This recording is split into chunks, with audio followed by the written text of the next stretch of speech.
Because I'm taking fatigue, but I have Reno to try and heal up, I guess. Oh, he's taking my back. So let's get something good here.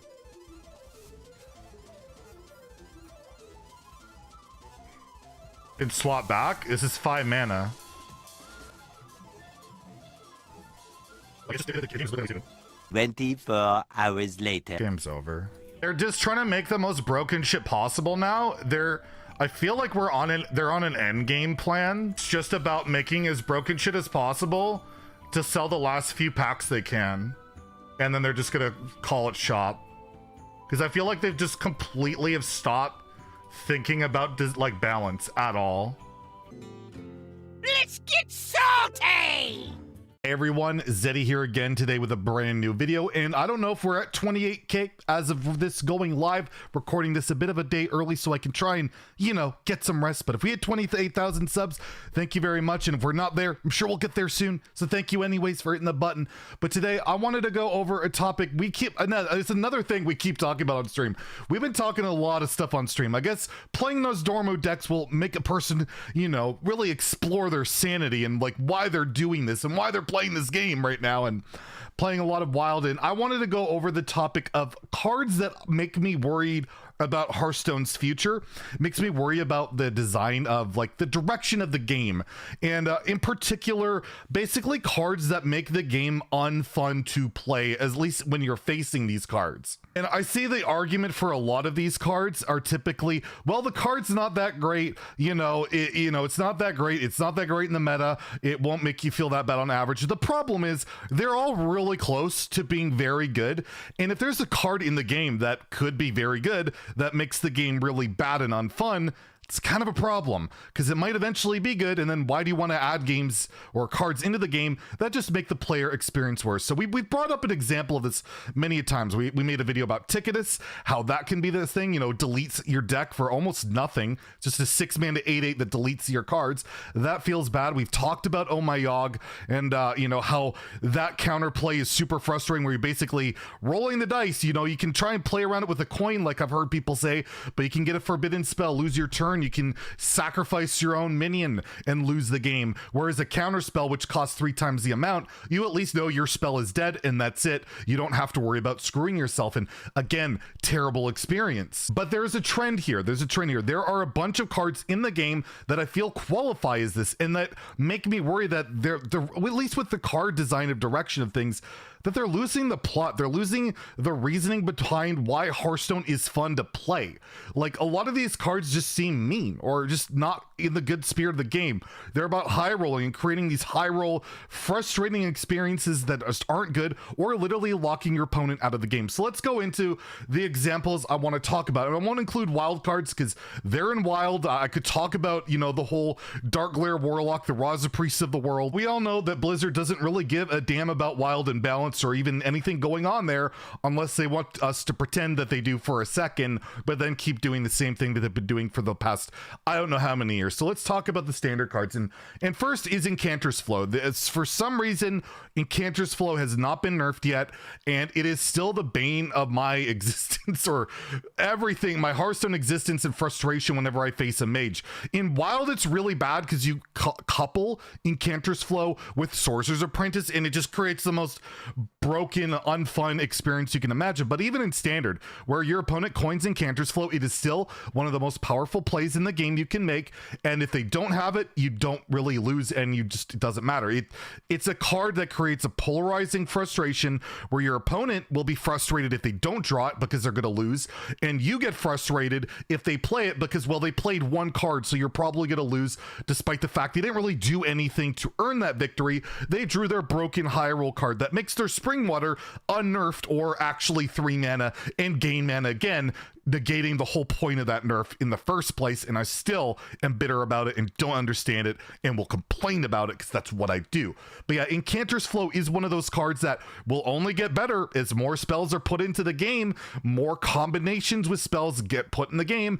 I really felt they should have nipped this in the butt right away and nerf it, but no, they haven't, and it's going to keep creating that frustrating experience. It's not like a fun game style where you're going back and forth with an opponent, whether it be like, an aggro strategy, a combo strategy, strategy. No, it's just a stupid high roll, and it's really frustrating. The next card on the list, and the most important one here for me, is Celestial Alignment. You probably saw the intro where I was very upset, and yet again, I got stuck playing Priest on my Nas deck roulette. Trust me, I don't like pretty much any of the decks I'm playing, but I gotta win games for my Nas achievement. But I was playing Priest, and yes, the Druid did the most ridiculous things. Basically, you could do like Twig and Sphere of Sapience after you play Celestial Alignment, going to 10 mana, and then you break the game by, you just have unlimited mana, everything costs 1, you can just do the most absurd stuff ever. I think I even dirty ratted their Azalina. It didn't matter. They drew their whole deck after togwaggling. I can't even play the Ransom because it's 5 mana in my hand. And is that a fun experience? Is that a fun experience to literally not be able to play the game and watch your opponent just vomit cards ad nauseum because they basically, I feel like, for honestly, Celestial Alignment literally feels like they break the game. They break the game, everything costs 1 out of nowhere, but they get to still play it on their side, and you're just there watching. And how is it a fun gameplay experience? I even tweeted this out. I tweeted this out saying this is reason number 1 that Celestial Alignment shouldn't be a card, and it goes with the whole Lady and the Kandra thing, right? And how when that card will come into play, that'll make Standard feel like Wild, where you can play infinite cards a turn because they're all 0. And I have Igzar response, well, that's just fun. Why don't you like fun? And I'm like, I guess it's fun for your opponent, kind of, but it makes me not want to play your game. That's the problem. A lot of these combo cards or just anti-fun cards make me not want to play the game. And if it wasn't my job to play the game every day, create content, and I face that multiple times a day, would I continue to play? I don't think so, because I'm not playing the game anymore. I'm just watching someone play a bunch of stuff for nothing, and that's a miserable experience. That's not really fun, and it kind of worries me. I know he's just memeing on me, the lead card designer here. He's just having a laugh. We like to bug each other, and I think that he recognizes that this probably shouldn't be a top tier deck, and if it is, they probably will address it. But it still concerns me that maybe he doesn't feel that way. Maybe that's just what they want. They want this game to be like a one-player experience, because that's what I kept saying. I'm like, man, every game of Hearthstone I play is like a one-player game. It's either I'm having fun and winning with my solitaire deck, or my opponent is having fun and winning with their solitaire deck. But at the end of the day, I feel just frustrated and just not happy most of the games because, well, I remember the bad experiences, and there's not that back and forth. These cards don't really incentivize a back and forth. It's all about scamming and high rolling. And then with the aforementioned like Ticketus and Lucia and Omeog, it's literally just taking the game out of your opponent's hand, whether it's deleting their cards, taking their cards and throwing them away, or just countering and turning it into something else.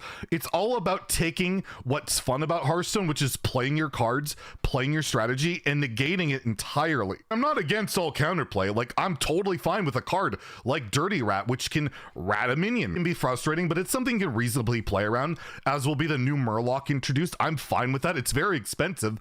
I don't think it'll be that great, but I think that card is totally healthy for the game. It hits 1 minion, whatever, that's great. But when you have Ticketus, which wipes 5, 10, 15 cards, you have a Lucia where you have no control over what they'll play unless you dump your cards early, which will negate your strategy, or an Omeog where it literally is a coin flip of what will happen, and then Celestial Alignment, which doesn't let you play the game, Incanter's Flow, which doesn't let you play the game. It all creates these experiences of Hearthstone that's just not fun. And I really don't like them making these cards so often, making them so powerful, making them so potentially meta warping, and then kind of having a laugh at our expense, it feels like, when we bring it up. So let me know in the comments below. Are you worried about the direction of these cards? Do you think they're a little bit much? I understand doing incredibly powerful things can be relatively fun, but the long-term ramifications of it, I feel, are concerning. So let me know. And as always, if you disagree, I love to hear it. And I'm definitely not always right. I'm wrong a lot. Scabs cutter butter. So if you enjoyed the video, please like and subscribe. Have a great day and stay salty, my friends.